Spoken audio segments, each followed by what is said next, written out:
Hello दोस्तों, cricket दुनिया YouTube channel में आपका हार्दिक स्वागत है। दोस्तों, आज संयुक्त अरब अमीरात में, यूएई में, दुबई में, अबू धाबी में पाकिस्तान और ओमान के बीच मैच खेला गया एशिया कप का। और पाकिस्तान जो है पहले बैटिंग करते हुए 160 रन बनाई है 7 विकेट के नुकसान पर 20 ओवर में। और ओमान की टीम जो है अभी 52 रन बनाकर 9 विकेट गंवा चुकी है और 12.3 ओवर में। और ओमान की टीम का हारना तय है। वैसे यह शुरू से क्लियर था कि जो पाकिस्तान और ओमान के बीच में पाकिस्तान जीत जाएगा, क्योंकि ओमान जो है हल्की टीम है, लेकिन एक समय में पाकिस्तानी टीम जो है ज़्यादा स्कोर करती हुई दिखाई नहीं दे रही थी, लेकिन किसी भी तरीके से 160 रन पाकिस्तान की टीम बनाई दोस्तों। तो दोस्तों, आज पाक ओमान मैच पर चर्चा करेंगे। साथ ही भारत पाकिस्तान मैच जो संडे को 14 तारीख को सितंबर में जो होने वाला है, तो उस मैच के लिए मतलब विभिन्न प्रकार की बायकॉट करने की अपील या प्रतिक्रिया बहुत सारी आई है, उस पर चर्चा करेंगे दोस्तों। और भारत पाकिस्तान का मैच जो है एक युद्ध की तरह होगा, उस पर विशेष चर्चा करेंगे दोस्तों। तो आज पाक ओमान मैच में हुआ यह दोस्तों कि 160 रन बनाई पाकिस्तान 7 विकेट पर। और उनके जो ओपनर है फरहान जो है 29 रन बनाए। उनके जो हैरिस विकेट कीपर है 66 रन बनाए, 66 रन। और फ़खर जमान उनके खिलाड़ी जो हैं 23 रन बनाए। और मोहम्मद नवाज ने 19 रन बनाए। और किसी तरह से 160 रन 7 विकेट पर पाकिस्तान टीम आज बना पाई। और जवाब में ओमान जो है 52 रन पर 9 विकेट गंवा चुकी है और उसका हारना लगभग तय दिखाई पड़ रहा है ओमान की तरफ से। इनके भी कुछ प्लेयर को जान लेते हैं दोस्तों। नई टीम है, नए खिलाड़ी हैं। मिर्जा जो उनकी तरफ से ओमान की तरफ से खेले, उन्होंने 27 रन बनाए। नदीम ने 3 रन बनाए। बाकी कोई भी प्लेयर जो है दाही का आंकड़ा पार करते हुए दिखाई नहीं दिए। तो मैच अभी चल रहा है और अंतिम क्षणों पर है। और ओमान का हारना लगभग तय है, मतलब पाकिस्तान इस मैच को जीत जाएगी और उसके जीतना पहले से ही तय था पाकिस्तान का इस ओमान वाले हल्के मैच में। तो दोस्तों, भारत पाकिस्तान का मैच जो है 14 सितंबर से होगा। और इसके बाद संभव ये भी है कि सुपर 4 में जो है पाकिस्तान से एक बार हमारा पुनः मुकाबला होगा। और मुझे तो उम्मीद नहीं कि फाइनल में पाकिस्तान और इंडिया का मुकाबला हो पाएगा। मतलब मेरा मानना यह है कि पाकिस्तान जो है फाइनल नहीं पहुंचेगी, सुपर 4 में ही कट जाएगी।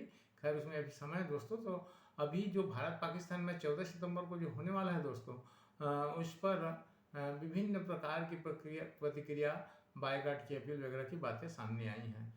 रिपब्लिक भारत के जो एंकर हैं अर्नब गोस्वामी, उन्होंने इंडिया पाक मैच को बायकॉट करने की अपील की अपने पूछता है भारत कार्यक्रम में। और उन्होंने बीसीसीआई को माने बीसीसीआई को बोला कि भाई आप क्या कर रहे हो, आपको तो ये मैच नहीं कराना चाहिए। आप भारत का प्रतिनिधित्व करते हैं, तो मतलब कुछ भी करेंगे मैच, मतलब आपको बाइकआउट करना चाहिए। बीसीसीआई के राजीव शुक्ला को उन्होंने लपेटा। और उन्होंने इनको भी बोला, सचिन को, राहुल द्रविड़ को बोला, सौरव गांगुली को बोला कि आप लोग चुप क्यों हैं, बीसीसीआई से डर क्यों रहे हैं। ऐसे ही बोला, बीसीसीआई से आप लोग डर क्यों रहे हैं, चुप क्यों हैं, क्या बात है, मैच की बाइकआउट करिए। और दर्शकों से भी उन्होंने अपने पूछता है भारत कार्यक्रम में अपील किया कि मतलब इंडिया पाक मैच का बाइकआउट किया जाए, सोनी टीवी का बाइकआउट करो, कोई इस मैच को मत देखो। तो हुआ यह दोस्तों कि उनका अर्नब गोस्वामी का कहना था कि पहलगाम हमला में जिस तरह से 26 टूरिस्ट को गोली मारकर धर्म पूछकर उनकी हत्या की गई, तो बिल्कुल भी इंडिया और पाकिस्तान का मैच होने ही नहीं चाहिए। तो दोस्तों, इस विषय पर बहुत सारी बातें सामने आई हैं। और बीसीसीआई का रुख तो पहले से ही स्पष्ट है कि भारत के साथ हम द्विपक्षीय सॉरी भारत और पाकिस्तान, मतलब पाकिस्तान के साथ हम द्विपक्षीय सीरीज, दो देशों का जो सीरीज होता है वो हम खेलेंगे ही नहीं। और वो 2007-8 से ही बंद है दोस्तों। 2007-8 में जो मुंबई हमला हुआ, तो उसके बाद से ही भारत और पाकिस्तान की द्विपक्षीय सीरीज, मतलब जो दो देश आपस में खेलते हैं टेस्ट, वनडे, ट्वेंटी सीरीज, उस तरह के किसी प्रकार की आमने सामने वाली सीरीज उनके साथ हो ही नहीं रही है पाकिस्तान के साथ। और 2007-8 में जो आईपीएल में जितने भी पाकिस्तानी खिलाड़ी खेल रहे थे, कोच खेल रहे थे, सबको तो भगा दिए गए हैं। कोई भी मतलब आज के डेट में आईपीएल में कोई भी पाकिस्तानी आपको ना तो खिलाड़ी नज़र आएगा और न कोच नज़र आएगा दोस्तों। तो इस तरह से तो 2007-8 से ही पाकिस्तान का बाइकाट चल रहा है। और उसके बाद खेल मंत्रालय का भी बयान आया है दोस्तों। खेल मंत्रालय का बयान यह आया है कि भाई उन्होंने स्पष्ट बोला है खेल मंत्रालय ने कि भाई द्विपक्षीय सीरीज बिल्कुल नहीं होगा।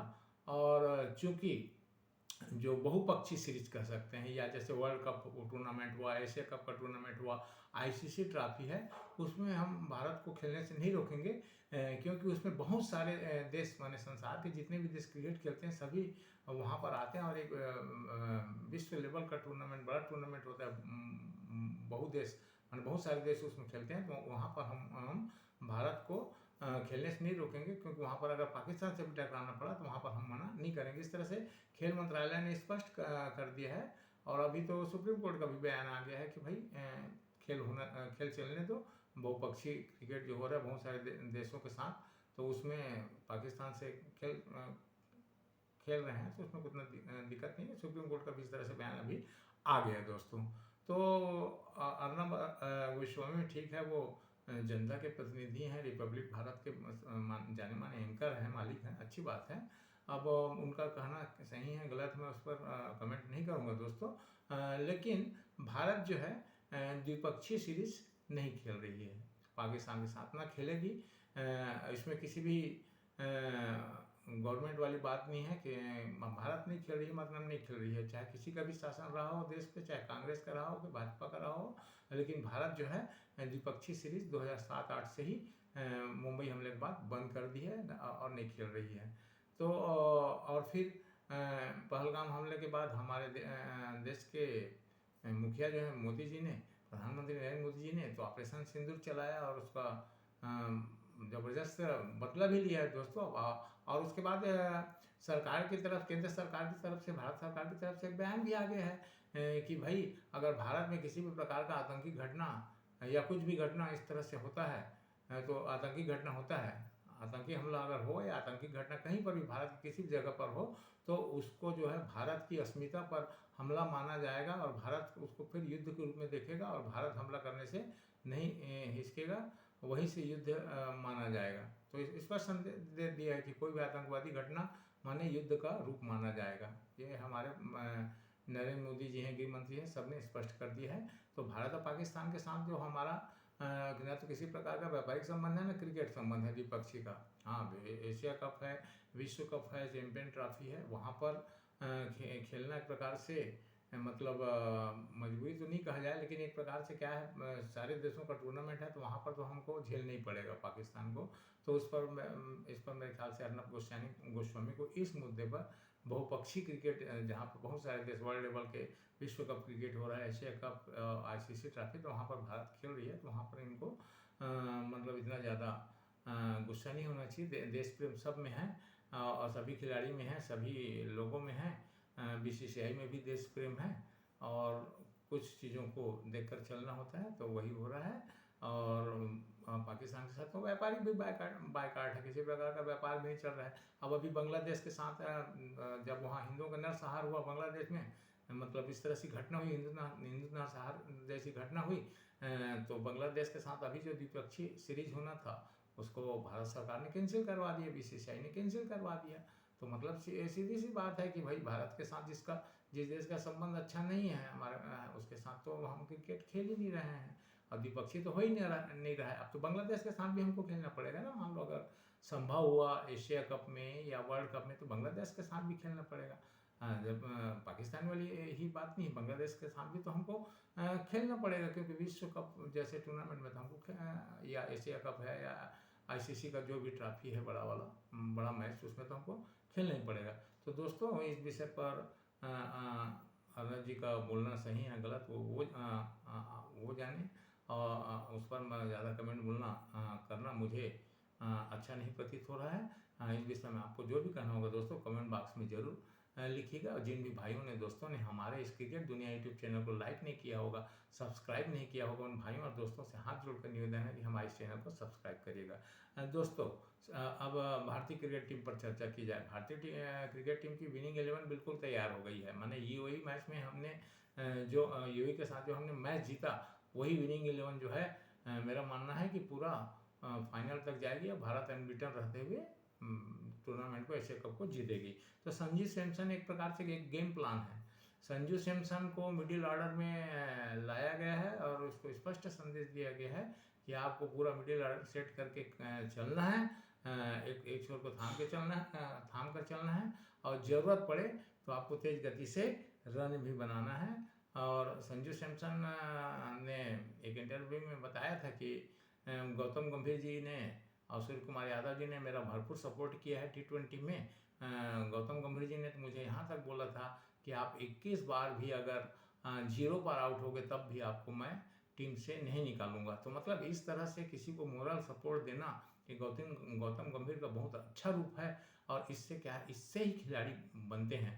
तो इस तरह से संजू सैमसन का सैमसन एक गेम प्लान के रूप में गौतम गंभीर और सूर्य कुमार जो है उनको मिडिल ऑर्डर पर खिला रहे हैं। और मिडिल ऑर्डर पर खिलाने का मतलब वही है कि भाई आपको एक छोर को थामे रखना है मिडिल ऑर्डर में और ज़रूरत पड़ने पर आपको हार्ड हिट करके भारत को जीत के द्वार की ओर ले जाना है। तो इस प्रकार से संजू सैमसन मिडिल ऑर्डर में एक गेम प्लान है ना। तो इस गेम प्लान है। और भले ही कई ऐसे बोल रहे हैं कि केरला लीग में वे ओपनर में चले, मिडिल ऑर्डर में नहीं चले, तो ये भैया इंटरनेशनल क्रिकेट है, लीग मैच अलग होता है। और संजू सैमसन को जो काम करने का दायित्व तो सौंपा गया है उसमें वो अभी तक खरे उतरते आए हैं T20 में। और अभी मिडिल ऑर्डर में भी जो उनको दायित्व दिया गया है उस पर वे सफल होते नजर आएंगे। दोस्तों इस विषय में आपको जो भी कहना होगा कमेंट बॉक्स में जरूर कहिएगा दोस्तों।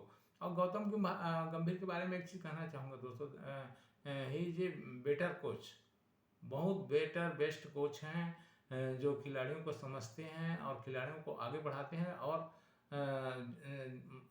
इसमें आपने IPL में भी इनको देखा होगा कि KKR की तरफ से इन्होंने सुनील नरेन को ऑलराउंडर बनाया और ओपनर भी बनवा दिया था और वे सक्सेस हो गए थे। और KKR को फिर जिताने में सुनील नरेन का बहुत बड़ा योगदान था। मतलब सुनील नरेन पहले स्पिनर थे, हल्का फुल्का बल्लेबाजी करते थे, KKR ने उसका स्वरूप ही बदल दिया, गौतम गंभीर ने उसका स्वरूप ही बदल दिया था, उनको ओपनर बना दिया सुनील नरेन को। और उसके बाद वे हार्ड हिटर भी बन गए और स्पिनर तो वो हैं ही। तो इस तरह से सुनील नरेन का स्वरूप उन्होंने बदला था KKR के जब ये कोच थे गौतम गंभीर तब। और वरुण चक्रवर्ती और हर्षित राणा को निखारने में इनका ही बड़ा योगदान है दोस्तों। आज वरुण चक्रवर्ती और हर्षित राणा जो है इंटरनेशनल लेवल पर सफल हैं, तो उनके पीछे सबसे बड़ा हाथ गौतम गंभीर का ही है। कहना यह चाहता हूं दोस्तों कि गौतम गंभीर जो है प्लेयर को मतलब बनाते हैं, उनके अंदर की प्रतिभा को निकालते हैं, उनको मोरल सपोर्ट देते हैं और ऐसे ही कुछ आगे बढ़ते हैं और ऐसे ही कुछ की टीमें आगे बढ़ती हैं। और सबसे बड़ी बात गौतम गंभीर उनके अंदर एक देश प्रेम की भावना भरते हैं, एक टीम प्रेम की भावना भरते हैं और उनके अंदर के प्रतिभा को जगाते हैं खिलाड़ियों के।